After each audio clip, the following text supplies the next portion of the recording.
네, 안녕하십니까. 넘버 의학 채널 비욘디 구독자 여러분들. 저는 상명대학교 화학에너지공학과의 강사학 교수라고 합니다. 만나서 반갑습니다. 정말 요새는 일교차가 정말 심한 것 같습니다. 낮엔 정말 더운데 또 밤 되면 또 서늘하기도 하고요. 그래서 정말 이럴 때 감기 들기 정말 쉬운 계절인 것 같습니다. 이럴 때에서 항상 감기 조심하시기 바라고요. 저는 오늘 또 좋은 내용으로 들려줄 수 있도록 노력하겠습니다. 일단 오늘은 제가 한 40분 정도 특강을 하고 10분 정도는 이제 질의응답 시간을 가지려고 합니다. 그런데 이제 중간중간에 의견이나 뭐 질문 있으시면 이게 채팅창에 글을 남겨주시면 제가 중간중간에 선별 답변 드리거나 아니면 마지막에 몰아서 또 선별해서 답변 드리도록 하겠습니다. 네, 그러면 오늘 주제 시작하도록 하겠습니다. 오늘 주제는 바로 신경퇴행성 질환을 유발하는 나노플라스틱이라는 주제를 가지고 오늘 특강을 진행해 보도록 하겠습니다. 일단 신경퇴행성 질환이라고 하는 것은 정말 많은 분들이 좀 우려하시는 그런 질환이죠. 저도 당연히 우려하고 있습니다. 참고로 우리나라 같은 경우는 이제 치매 환자, 이제 사실 치매란 단어는 조금 일단 좀 이제 쓰는 걸 좀 지양하려고 하는데요. 의학계에서도 치가 이제 어리석을 치, 또 어리석을 매, 한자가 좀 약간 어감이 좋지가 않잖아요. 그렇기 때문에 이게 워낙에 병인데 어떻게 또 어리석다는 단어를 쓰는 게 바람직하지 않다라고 그래서 요새는 중증 인지기능 저하 뭐 이런 식으로 이제 표현하는 걸로 알고 있습니다. 아무튼 이제 신경퇴행성 질환들로 인해서 우리나라 중증 인지기능 저하 환자가 얼마 전에 기사를 봤는데 한 100만 명 정도입니다. 우리나라가 인구가 5,200만인데 100만이 중증 인지기능 저하 환자라고 하는 거는 정말 수치가 많다라고 할 수가 있고요. 문제는 그 진단까지 받지 않았지만 그 근처까지 간 사람까지 한번 추정해 보면 뭐 200만이라는 그런 얘기 자료도 나온 바가 있습니다. 그만큼 이제 신경퇴행성 질환에 대해서 많은 분들이 우려하고 있고 이거에서 많은 학계에서 이것에 대해서 원인을 찾고 있습니다. 예. 단순하게 예전에 다 유전이라고 했는데 유전만으로 설명이 안 되다 보니까 다양한 학계에서 원인을 찾는 거죠. 단순한 예로 여러분들 오키나 장수촌이 예전에 그 명성 날리던 시절이 있잖아요. 요새는 명성이 좀 떨어졌습니다. 그 자녀 세대들은 좀 명성이 떨어졌어요. 근데 옛날에 명성 나이던 시절을 보면 뭐 100세 이상 사는 게 흔했잖아요, 거기는. 근데 일단 뭐 암도 잘 안 걸리고 뭐 심혈관 질환도 잘 안 걸리고 소위 말하는 중증 인지기능 저하 현상도 별로 없고 그럼 그분들은 뭐 독특한 유전자를 갖고 있어서 그렇게 사는 건 아닐 거잖아요. 뿐만 아니라 그 자녀 세대들, 그 명성 날리던 자녀 세대들만 해도 지금 성인병 달고 삽니다. 예, 요새 그 평균 수명이 떨어졌어요. 오키나 장수촌이요. 왜 그 밑에 세대들만 해도 식습관도 완전 바뀌었고요. 체형도 완전 변했습니다. 그런 거 보면 정말 이런 것들이 다 유전이라면 그 오키나 장수촌 명성 날리던 시절의 자녀들도 분명히 오래 살고 뭐 이런 중증 인지기능 저하도 안 걸려야겠죠. 그런데 유전만으로 설명 안 되는 대표적인 예시라고 할 수가 있는 거죠. 그래서 여러 가지 환경적 요인에 대해서 많은 학계에서 지금 찾고 있는 중입니다. 그래서 다양한 연구도 진행되고 있고요. 그래서 수많은 논문이 나옵니다. 논문이 너무 많아요. 뭐 일일이 다 찾기 제가 정리하기 힘들 정도로 너무 많은데요. 근데 최근에 대해 의미심장한 의미 있는 논문이 발표가 됩니다. 이 논문인데요. 관심 있으신 분들은 구글에 검색해서 직접 읽어보시기 바라고 오늘 저는 핵심적인 것만 말씀드리겠습니다. 이게 2026년 4월에 나왔어요. 그러니까 지금 6월이니까 얼마 안 된 정말 따끈따끈한 최신 자료라고 보시면 됩니다. 근데 이 논문은 뭐에 대해 보고 있냐면 여러 원인, 우리 그 신경퇴행성 질환에 영향을 주는 요인 중에서 이런 플라스틱, 특히 나노 플라스틱이 영향을 줄 수 있다. 사실 미세 플라스틱 얘기 많이 들어보셨잖아요. 근데 미세 플라스틱보다 중에서 훨씬 작은 보통 1 마이크로미터 이하를 나노 플라스틱이라고 부릅니다. 1 마이크로미터가 1000 나노미터입니다. 나노가 굉장히 작은 단위거든요. 아무튼 1 밀리미터가 1000 마이크로미터고요. 1 마이크로미터가 1000 나노미터입니다. 예, 아무튼 1 마이크로미터 미만의 아주 작은 크기를 이 나노 플라스틱을 하는데요. 이것에 대한 연구들이 계속 됐습니다. 연구가 꽤 많이 됐거든요. 근데 이 제가 지금 소개해 드린 내용은 그동안 이런 관련된 논문들이 많은데 그거를 다시 한번 정리한 논문입니다. 그러니까 많은 논문을 정리한 논문이다. 이런 거를 저희는 한국말로 총설이라고 하고요. 영어로는 리뷰 논문이라고 합니다. 그래서 여러 논문을 정리한 거니까 조금 더 저희가 이제 내용을 살펴보기 쉽겠죠. 그래서 그거에 대해서 소개해 드리도록 하겠습니다. 과연 나노 플라스틱이 어떤 영향을 미치는지 한번 살펴보겠습니다. 일단은 이 연구진은 뭐에 초점을 두고 있냐면 일단 우리가 미세 플라스틱에 노출된다는 얘기는 다 한 번쯤 들어보셨죠. 근데 그중에서 유독 작은 것들 이런 나노는 도대체 어떤 영향을 미칠까? 일단 나노의 특징을 좀 이해를 하셔야 되는데요. 일단 나노가요. 제가 한번 쉬운 예시 한번 들어보겠습니다. 여러분들 그 사탕 한번 다 드셔 보셨잖아요. 사탕을 빨리 먹는 방법 뭐가 있을까요?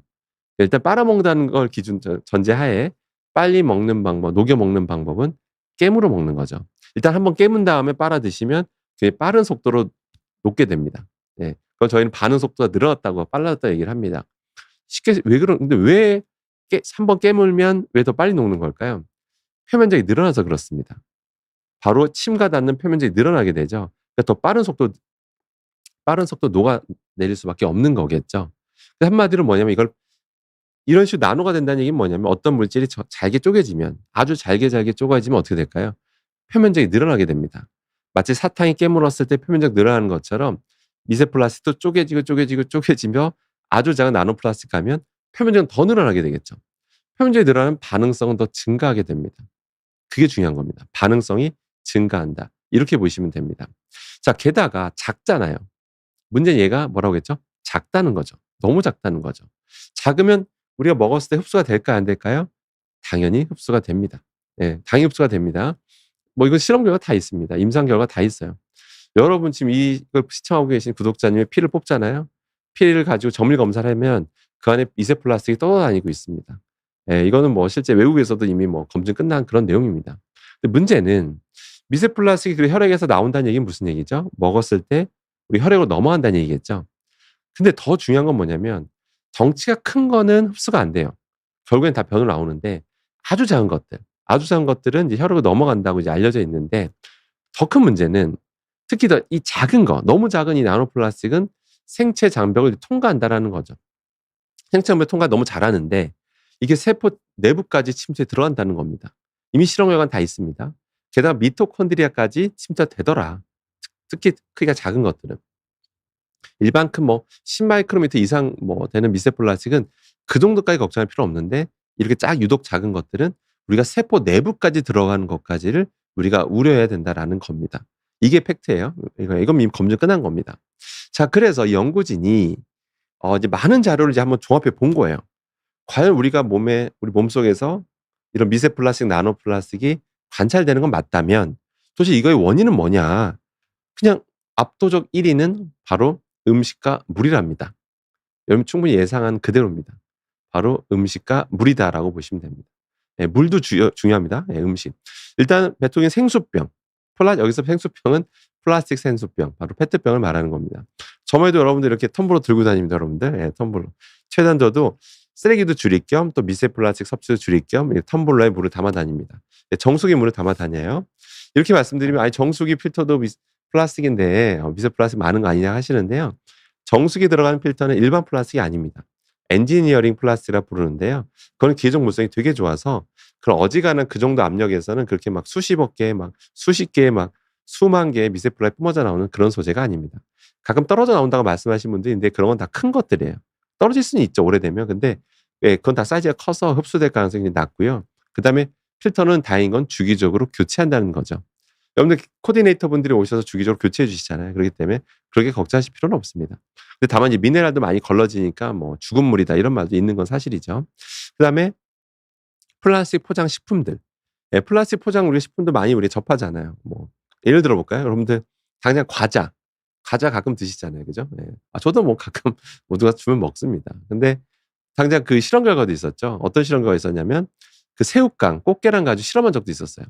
새우깡, 꽃게랑을 가지고 어떤 기자분이 어떤 국가 공인기관에 맡겨봤어요. 아니 새우깡하고 꽃게랑이면 새우랑 꽃게 원료가 들어가니까 새우 꽃게 원료가 들어가면 바다가 오염됐으니까 새우 꽃게에 새우깡 꽃게랑에 미세 플라스틱이 많아야 되는 거 아닌가 이런 가설을 세우고 실험한 적도 있었습니다. 근데 결과 어땠는지 아십니까? 충격적이었습니다. 새우깡 한 봉지에 미세 플라스틱이 1000개가 나온 거예요. 1000개. 1000개입니다. 한 봉지 드시면 미세 플라스틱 1000개 드시는 거예요. 근데 더 충격적이었던 건 뭐냐면 그때 그 기준 크기가 20 마이크로미터 이상만 봤어요. 20 마이크로미터. 그럼 20 마이크로미터 밑에까지 봤으면 몇 개 나왔을까요? 1000개가 아니라 수천 개, 수만 개 나와도 이상하지 않았다는 뜻입니다. 그럼 왜 그랬을까요? 그 원인 좀 말씀드리면 그게 수산물 원료가 들어가서가 아니고요. 네, 그건 아니고 거의 미친 영향이 거의 무시할 만하고요. 그 내부 포장재 때문에 그렇습니다. 왜냐하면 이유가 있어요. 당시 새우깡에서는 PP라고 불리는 미세 플라스틱이 많이 나왔고요. 꽃게랑에선 PE가 많이 나왔습니다. 폴리에틸렌이라는 게 많이 나왔어요. 그게 뭐냐면 당연히 그 새우깡 봉지를 보면 내부가 코팅돼 있거든요. 알루미늄 기반에다가 겉에 이제 코팅하고 있는데 그 새우깡은 PP를 씁니다. PP를 쓰다 보니까 거기에 과자를 넣잖아요. 그러면 어떻게 되죠? 이렇게 마찰이 계속 일어나죠. 계속 우리 이동되는 과정에서 마찰이 일어나는데 약간 기름진 것들이 더 마찰을 많이 일어나게 되면 더 많이 떨어져 나오게 됩니다. 그래서 미세 플라스틱이 1000개 정도 나왔던 겁니다. PP가 많이 나왔던 거예요. 꽃게랑에선 PE가 그래서 많이 나왔던 겁니다. 그러니까 결론은 어느 새우깡 꽃게랑이 아니라 다른 과자를 했어도 비슷한 결과가 나왔다는 뜻입니다. 예, 그래서 이게 현실이라는 뜻입니다, 여러분들. 그래서 그런 플라스틱 포장식품을 많이 드신 사람일수록 더 많이 섭취하는 것도 팩트라는 뜻입니다. 그다음에 오염된 해산물이라고 그랬는데요. 오염된 해산물. 좀 말이 근데 해산물 중에 오염 안 된 거 찾을 수가 있을까요, 여러분들? 예, 여기서 오염이라는 거는 바로 바다가 오염돼서 나타나는 거고요. 그 바다에 당연히 미세 플라스틱 많은 건 이미 다 들어보셨죠. 너무 많습니다. 게다가 뭐 중우소 오염 말할 것도 없고요. 아무튼 오늘 미세 플라스틱만 말씀드리면 해산물에서 미세 플라스틱 나오는 거는 뭐 놀랍지 않습니다. 그래서 많이 나오는 것도 사실이고요. 근데 가장 원인 1위를 꼽으면요 이겁니다. 생수병. 생수병 요즘 페트병 생수 너무 많이 드시잖아요. 그래서 그걸 통한 노출이 제일 많다라고만 일단 생각하시면 됩니다. 그다음에 흡입 흡입도 무시 못하지 않느냐. 그러니까 대기 중에도 플라스틱 먼지들이 돌아다니지 않느냐라고 이제 말씀해 주시는데 그렇게 정리해 주셨는데요. 그 연구진이. 그 사실이죠. 당연히 대기 중에서 미세 플라스틱은 관찰이 됩니다. 이유가 뭐냐면 당연히 여러분이 우리 차 있잖아요, 차. 예. 차 같은 거 보시면 차 같은 거 보면 차에서 계속 타이어가 마모가 되지 않습니까? 차에서 굉장히 마모가 되죠. 그러면 그 타이어가 마모된 게 다 뭐겠습니까? 공기 중에 떠돌아다니겠죠. 그게 다 플라스틱입니다. 저희는 SBR 플라스틱이라고 부르는데요. 그게 공기 중에 막 관찰이 되는 건 뭐 놀랍지도 않죠. 그 당연히 여러 호흡기도 들어가게 됩니다. 들어가서 이제 폐에 달라붙는 것도 사실이고요. 실제 도로변에 많이 계신 사람일수록 폐가 더 영향을 많이 받는다는 것도 팩트입니다, 여러분들. 예, 팩트고요. 실제 실험 결과도 있어요. 그 중국 경찰관, 그러니까 경찰관인데 교통경찰관하고 그런 어떤 사무직 경찰관, 그 내근직이라고 하죠. 그런 분들 비교해 봤더니 실제 교통경찰관이 실제 그 타이어 안에 존재하는 그 성분들이 더 많이 혈액에서 관찰되더라라는 결과도 나온 바가 있습니다. 그만큼 미세 플라스틱이 많이 노출된다라고 보시면 되는 거예요. 그다음에 피부 노출. 아니 우리 당연히 그 화장품에도 뭐 미세 플라스틱 있지 않느냐. 근데 뭐 적어도 요새는 뭐 그렇게 뭐 걱정하실 필요는 없습니다. 옛날에 막 스크럽 제품들이 이런 데는 당연히 있었는데 요새 이제 하도 이게 이슈가 되다 보니까 요새는 업체에서 안 써요. 예, 적어도 우리나라 화장품에서는요. 그거 참고하실 필요는 있고요. 그래서 결론은 2번, 3번은 그렇게까지 걱정하실 필요는 없어요. 여러분들이 그 밖에서 하루 종일 생활하지는 않으시잖아요. 여러분들이 뭐 도로변에서 일하시는 분도 계시지만 대부분은 도로변에서 하루 종일 뭐 8시간 이상 노출되는 분은 별로 없으시죠. 그래서 노출 원인 1위, 압도적 1위는 바로 먹는 거다. 먹는 거다라고 일단 기억하시면 됩니다. 그래서 먹는 게 제일 중요하다라고 보시면 되고요. 자, 그래서 이런 것들이 과연 몸에 들어오는데 수많은 자료 정리해 보니까 가장 명확히 영향을 미치는 게 뭘까? 정말 뇌에 영향을 미칠까 봤더니 실제로 전에 막 동물 실험 결과 막 이 정도가 아니라 실제로 혈액 뇌 장벽이라고 있거든요, 여러분들. BBB라고 합니다, 약자로.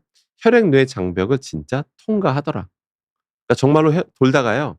혈액을 돌다가 뇌 장벽이 있는데 그걸 통과하더라. 사이즈가 작으니까. 큰 건 통과 못 해요, 여러분들. 뭐 10 마이크로미터 이상 이런 건 통과할 수가 없어요. 뭐 통과 못 하는데 1 마이크로미터 이하, 1000 나노미터 미만들은 이하들은 실제 통과하더라.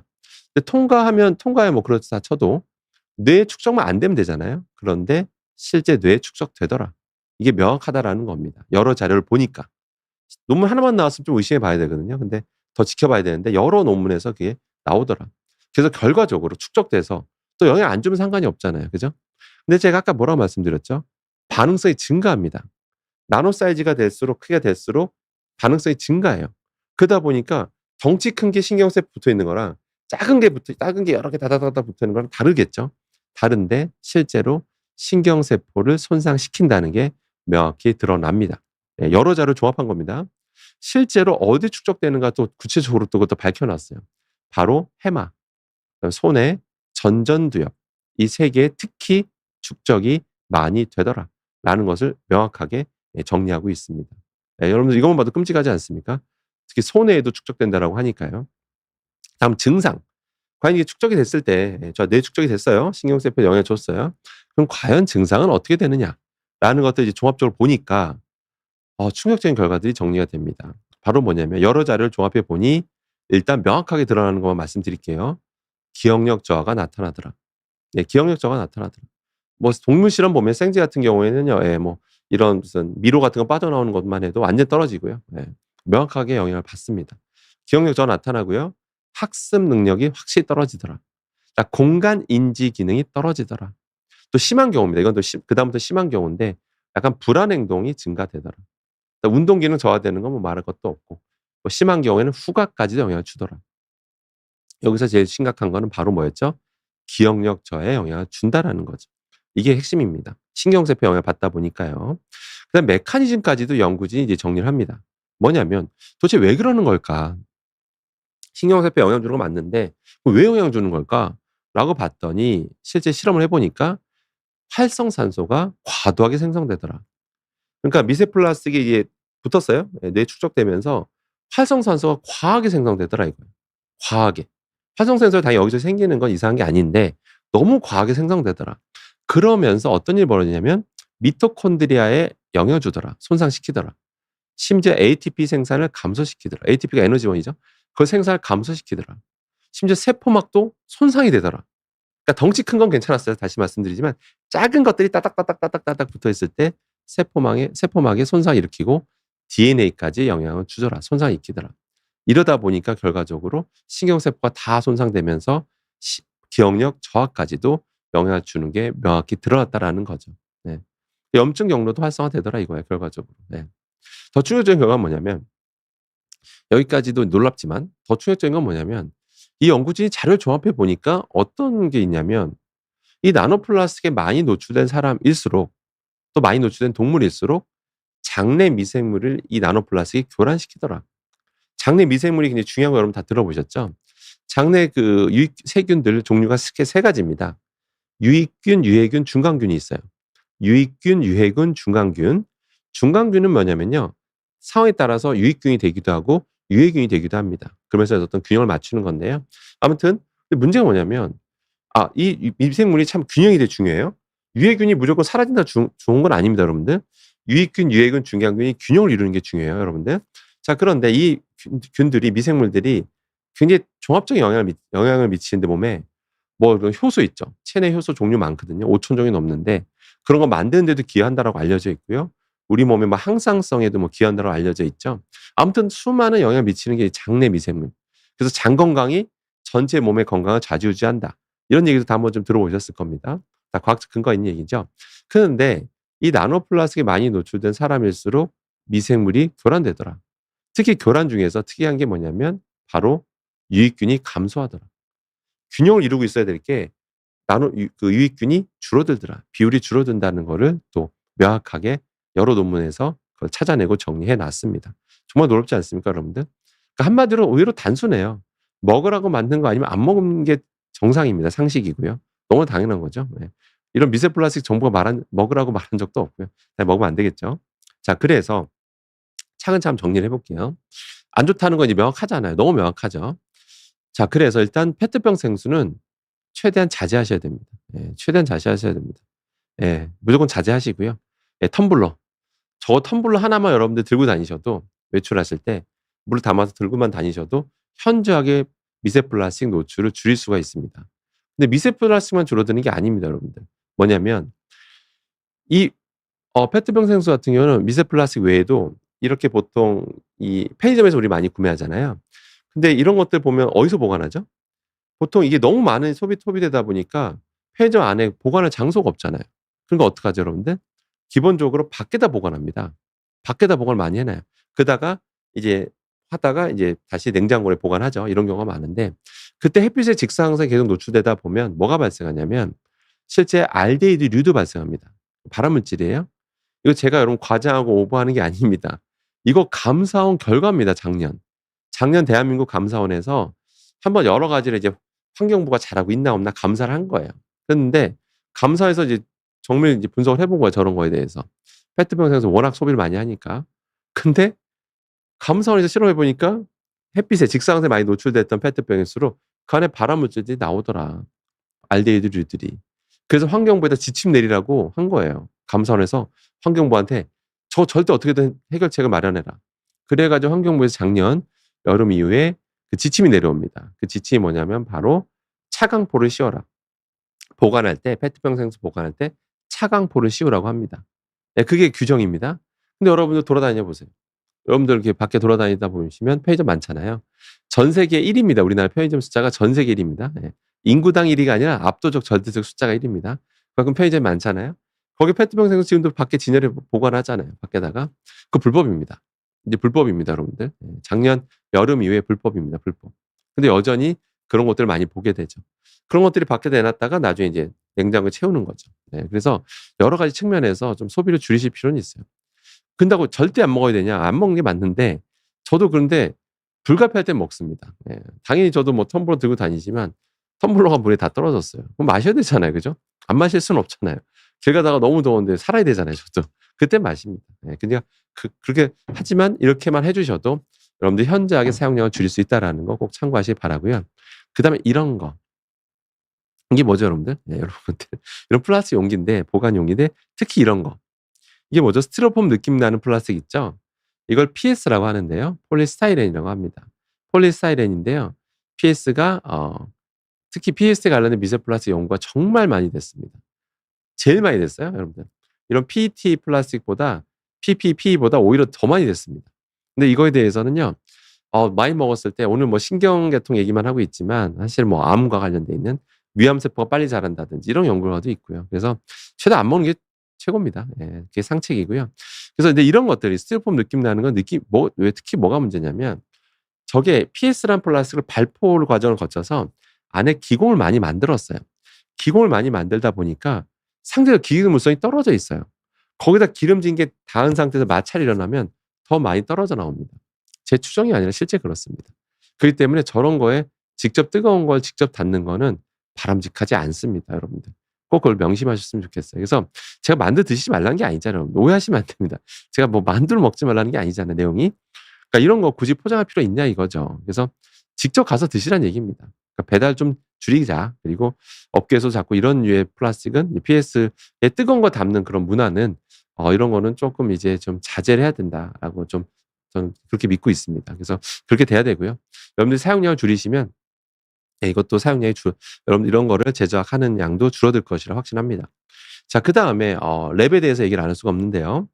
랩 많이 쓰시잖아요. 그죠? 예. 여러분 랩을 왜 많이 쓰시죠? 생활에 뭔가 잠깐 뭐 반찬 남았을 때 잠깐 이렇게 해 놓기도 편하고 그죠? 예. 그다음에 뭔가 음식을 덮일 때 전자레인지에 덮일 때 랩에다 감싼 다음에 덮이시면 수분 날아가는 걸 막아 주잖아요. 그러니까 확실히 더 좀 더 맛있게 먹을 수가 있죠. 저런 거 안 하고 덮이시면 좀 아무래도 수분이 날아가니까 퍽퍽하잖아요, 음식이. 그러니까 맛이 없죠. 그다음에 이제 뭐 이런 마트 같은 데서 저기다가 이제 랩 포장해 가지고 이제 진을 놓고 파는 경우가 흔하죠. 자, 근데 중요한 게 뭐냐면 일단 적어도 여러분들 절대 하시면 안 되는 게 첫 번째. 적어도 랩에 음식이 닿은 상태에서 전자레인지에 돌리시면 안 됩니다. 이건 꼭 기억하셔야 됩니다. 제가 랩을 쓰지 말라는 건 아닙니다. 물론 줄이시는 건 맞죠, 환경을 생각해서. 자, 여러분들이 음식이 닿은 상태에서 전자레인지 돌리시면 30 초만 돌리셔도요. 랩을 딱 뜯잖아요. 그럼 이 음식을 저희가 현미경으로 봤습니다. 특수 현미경으로 봤더니 미세 플라스틱이 따닥따닥따닥따닥따닥따닥 어마어마하게 붙어 있습니다. 여러분들 그거 보시면 음식 못 드십니다, 그거 정말. 정말 미세하게 정말 따닥따닥따닥 어마하게 왜 그 폴리에틸렌 플라스틱이 이렇게 분해돼서 달라붙은 거예요. 어마어마하게 붙어 있고요. 정말 그 사진 보시면 여러분 못 드십니다. 그래서 제가 만약에 저거 쓰신다면 저도 음식에 직접 닿지 않은 상태에서 돌리세요, 전자레인지. 그것만 하셔도 불필요한 미세 플라스틱 섭취를 줄일 수 있다라고 생각하시면 됩니다. 아시겠죠? 예. 아무튼 그것만 좀 기억하시고 그다음에 마트에서 구매하실 때 고기 같은 거 마트에 랩이 포장돼 있잖아요. 근데 여러분 업소용 랩은 여러분 가정용 랩이 아니라는 거 꼭 기억하셔야 됩니다. 가정용 랩은요. 폴리에틸렌 계열을 제일 많이 씁니다. 폴리올레핀이라고도 하는데요. 그건데요.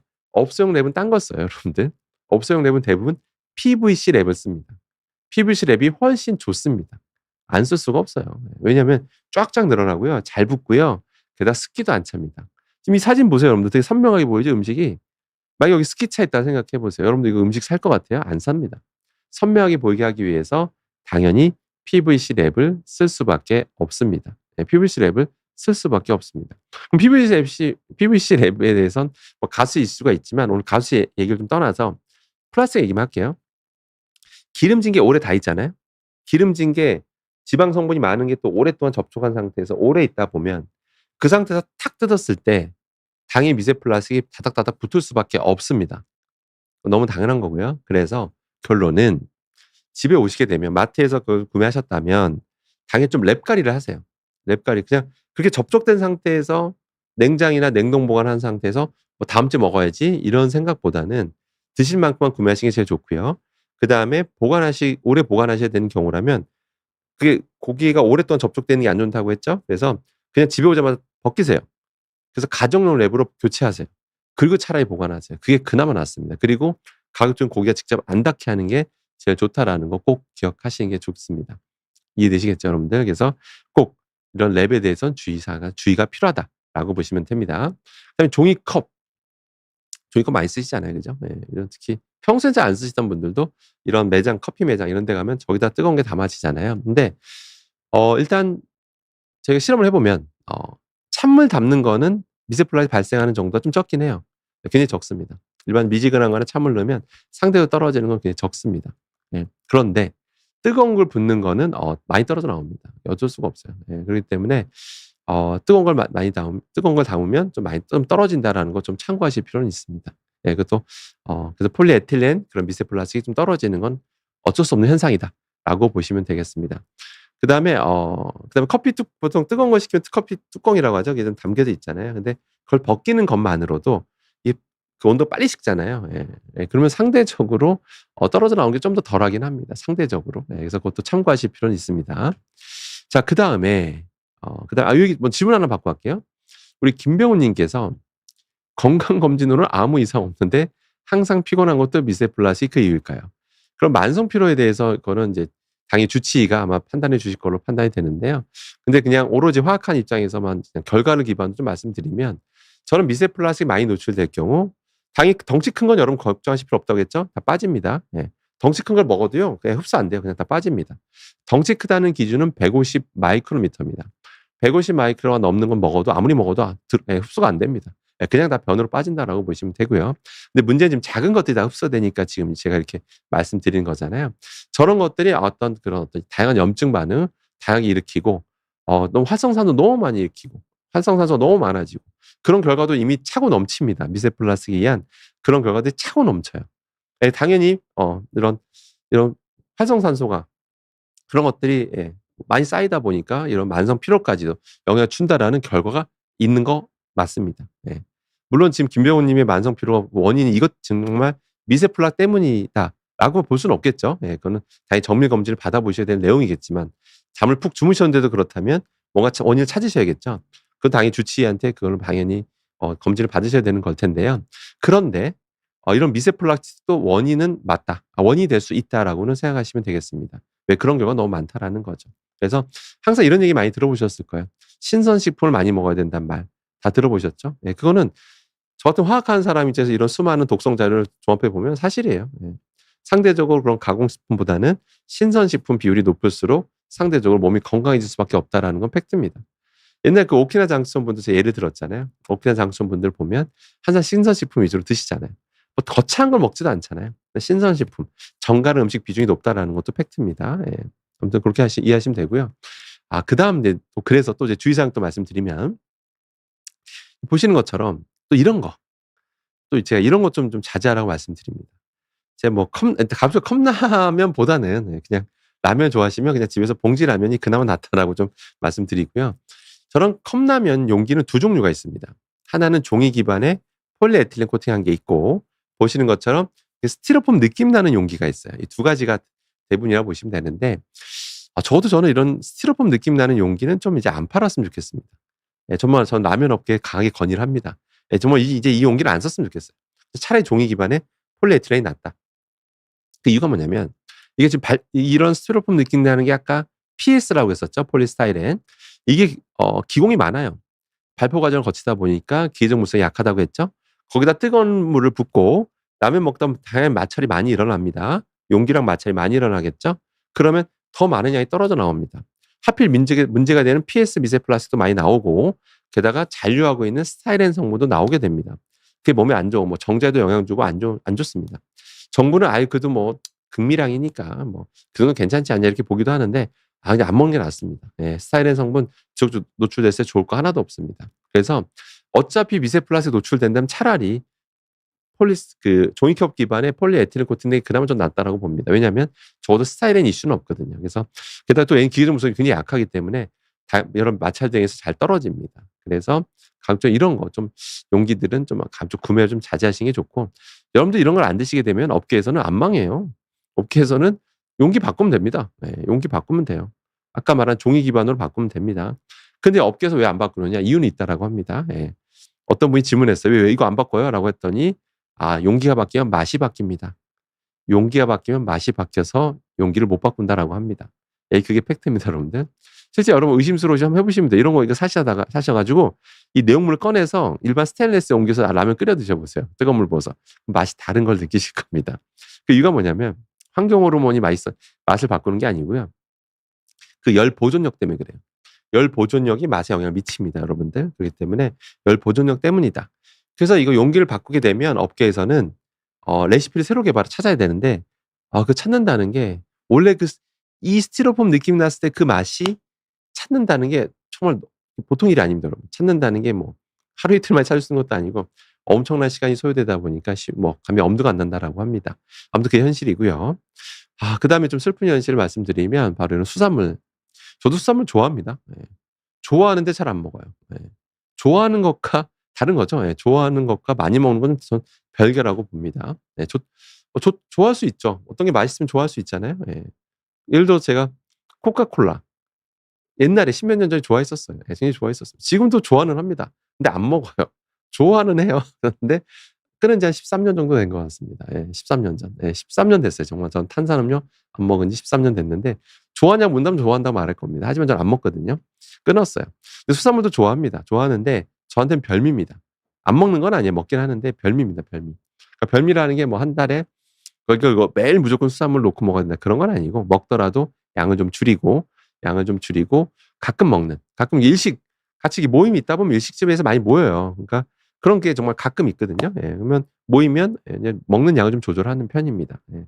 그래서 뭐 참고로 비싸서 매일 또 먹기 힘들긴 하죠, 참고로. 그래서 아무튼 수산물에서 미세 플라스틱이나 나노 플라스틱이 많은 건 팩트고요. 어쩔 수가 없습니다. 바다가 오염돼서 나오는 거란 뭐 어쩔 수 없죠.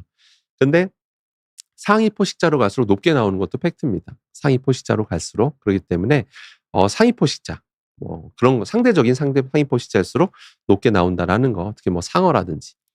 저는 상어 안 먹는데 근데 여러분들 회덮밥에 쓰이는 그 회가 상어로 만드는 게 많습니다. 그래서 여러분 생각보다 상어 많이 드세요, 여러분들. 그래서 상어가 생각보다 대중적인 생선입니다, 여러분들.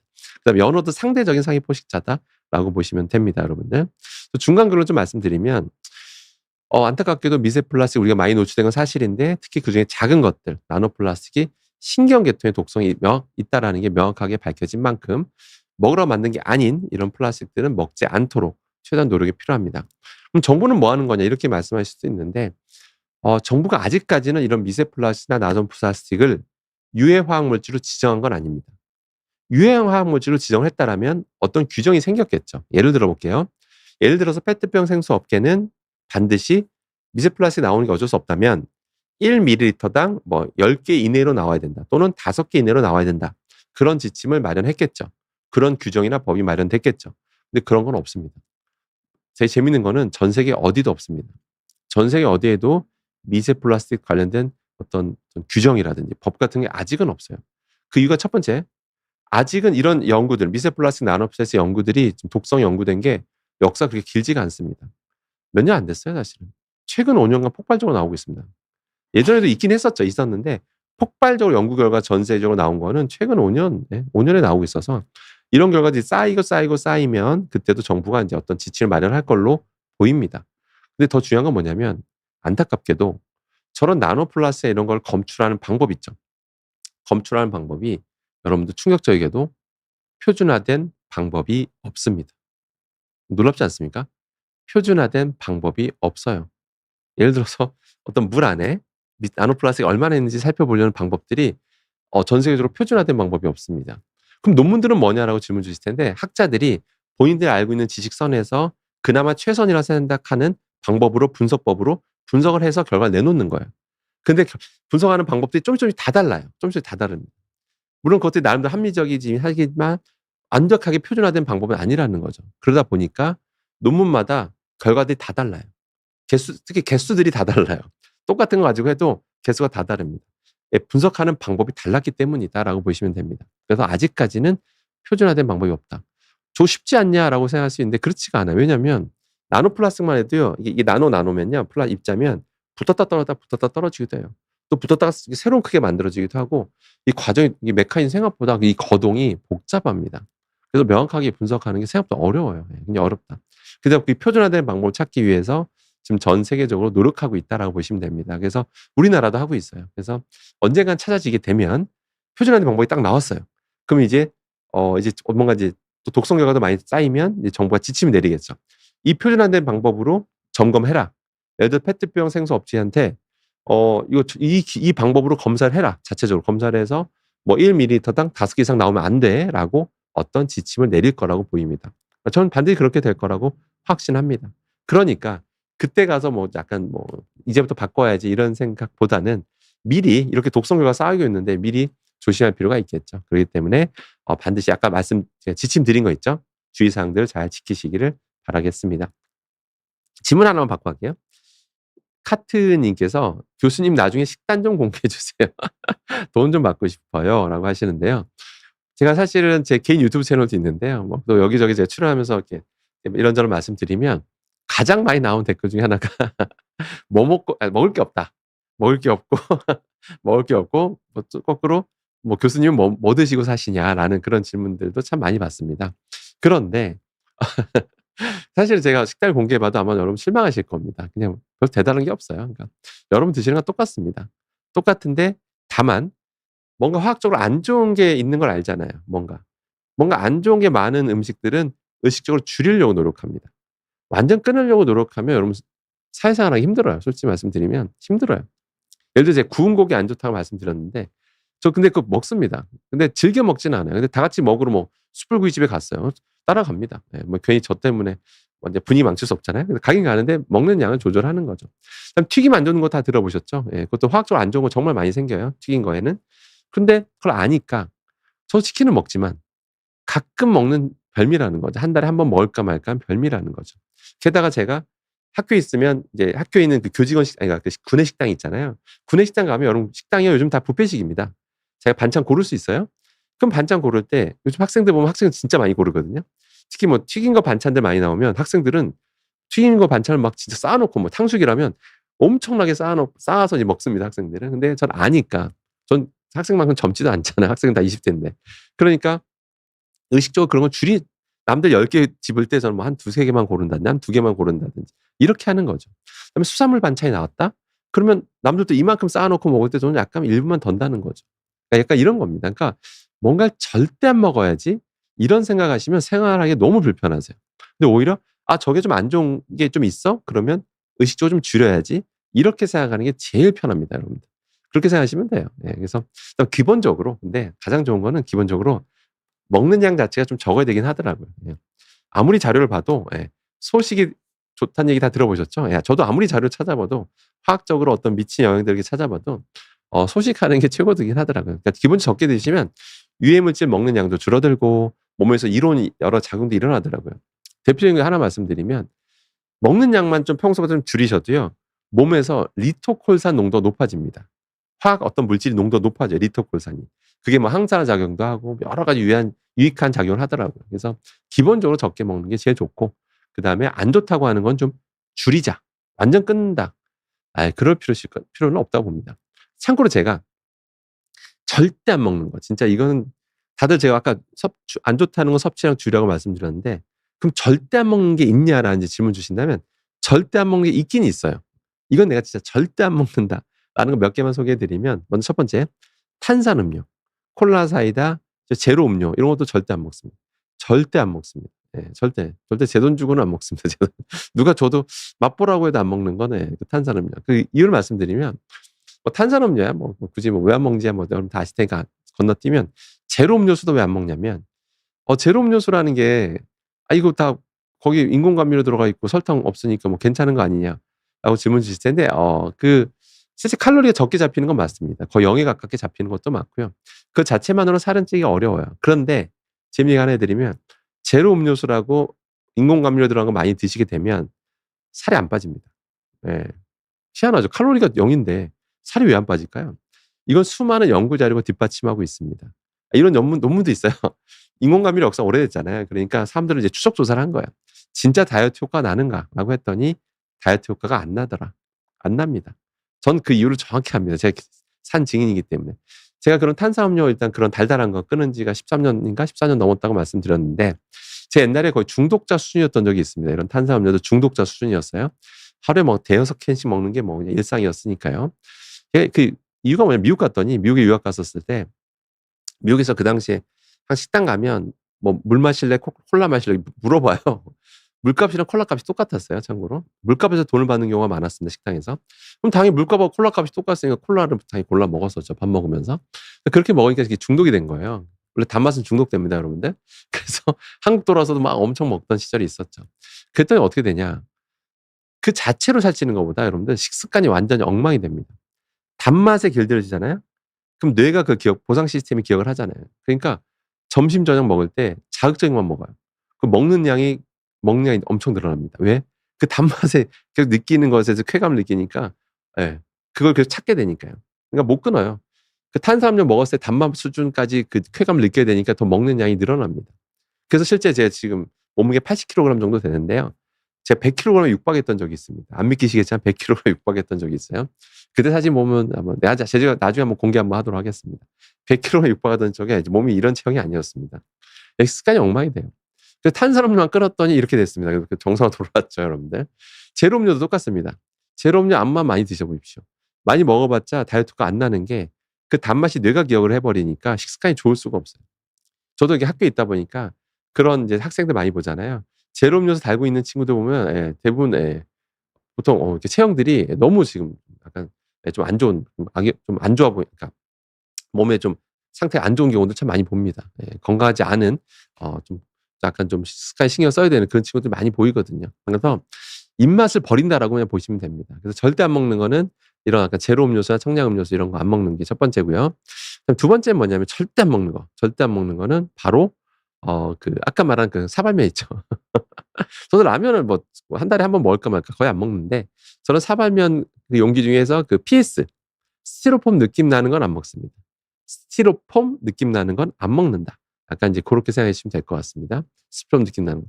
그거는 제가 아까 말씀드렸지만 그거는 좀 결과적으로 우리나라에서 좀 없어졌으면 합니다. 그거는 이제 충분히 대체제가 있거든요. 대체제가 없이 이런 말씀드리면 제가 좀 무책임하지만 충분히 대체가 있다라는 거 참고하시면 되고요. 그다음에 통조림 캔 제품. 통조림 캔 제품은 가급적이면 마트 갔을 때 안 집으려고 합니다. 예. 요즘 뭐 인터넷으로 요즘 다 쉽게 뭐 주문하실 텐데 가급적이면 통조림 캔 제품은 좀 가급적이면 제가 구매를 안 하려고 합니다. 그 이유가 뭐냐면 물론 통조림 캔 제품 제가 구매 안 한다고 해서 어떤 그 관련된 이슈로부터 제가 자유로운 건 아니에요. 그 이유가 뭐냐면 통조림 캔이라고 하는 건 내부에 코팅을 안 할 수가 없어요. 당연하겠죠. 코팅제가 있겠죠. 코팅돼 있겠죠. 왜냐면 금속 그대로 금속 그 상태에서 음식을 담을 수는 없잖아요. 그러면 금속이 부식되면 이제 여러 철 성분이 이런 것들도 용출되니까 부식된 게 나오잖아요. 그렇기 때문에 반드시 내부 코팅을 하게 돼 있습니다. 가장 많이 쓰는 게 에폭시 수지예요. 에폭시 수지로 코팅을 제일 많이 합니다. 제일 많이 하는데 문제가 그러니까 여러분들이 통조림 캔 제품을 구매 안 하셔도 그 에폭시 수지로부터 자유로울 수는 없어요. 왜냐? 여러분들 밖에서 외식하시잖아요. 삼시세끼를 집에서 드시는 분이 많지는 않을 겁니다. 물론 그런 분도 계시겠지만 여러분들 밖에서 외식만 하셔도요. 당연히 식용유 쓰잖아요, 식당에서는. 식용유 어디다 보관됩니까, 여러분들? 당연히 드럼통으로 옵니다, 여러분 드럼통. 드럼통이 훨씬 싸요, 드럼통. 그럼 드럼통이 뭡니까? 드럼통 내부도 당연히 코팅이 돼 있습니다. 당연히 에폭시 수지로 코팅돼 있고요. 그럼 에폭시 수지가 뭐냐? 에폭시 수지를 뭐로 만드느냐가 중요한데요. 에폭시 수지는 만드는 원료가 BPA 비스페놀 A로 제일 많이 만듭니다. 그거로 만드는 게 제일 많아요. 비스페놀 A가 뭐냐면 환경 호르몬입니다. 환경 호르몬이 우리 몸에 들어오면 어떻게 되냐면요. 진짜 호르몬처럼 작동합니다. 몸에서 안 빠져요. 호르몬처럼 작동되면서 문제를 일으키거든요. 특히 내분비계에 영향을 준다라고 알려져 있죠.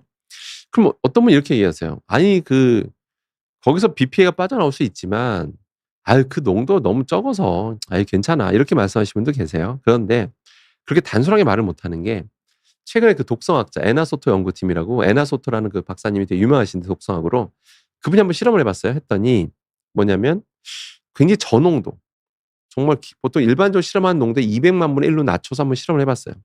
했더니 동물 실험 결과긴 합니다만 그렇게 낮은 농도임에도 불구하고 동물에서 내분비계 교란이 일어나더라.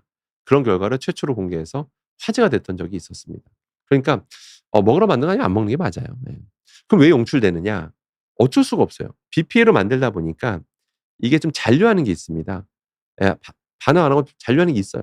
그 상태에서 기름진 게 노출되면 조금씩 떨어질 수밖에 없습니다. 그래서 실제 실험 결과도 있고요. 어떤 연구진이 마트에서 파는 통조림 캔 제품을 수거해 가지고 한 분석을 해본 거예요. 실험해 봤더니 실제로 많은 양의 거기서 뭐 80%인가 90% 정도가 BPA가 다 관찰됐던 점에 그러니까 어쩔 수 없이 여러분들이 외식만 해도 노출되는 게 사실이잖아요. 그래서 어차피 노출된다면 최대한 줄여야 되잖아요, 노출은. 여러분 모든 독성은 노출량과 노출 횟수와 관련돼 있습니다. 그래서 저는 직접 통조림 캔 제품 구매하는 걸 좀 자제하는 편입니다. 솔직히 말씀드리면 좀 자제하는 편이고요. 예. 자제합니다. 예. 그러면 선물 받았을 때 어떻게 될까요? 이런 질문도 주시는데요. 선물 받았어요. 예를 들어서 요즘 참치캔도 선물 많이 하잖아요. 그래서 많이 하잖아요. 그럼 선물 받으면 어떻게 될까요?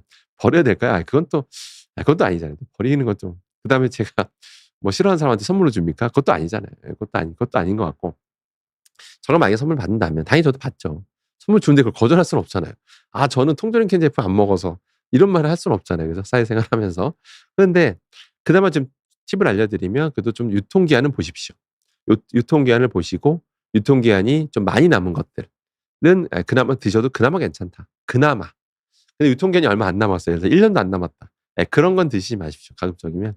왜냐하면 그 통조림계 제품에 음식물 닿자마자 막 유해물질이 나오는 건 아니에요. 예.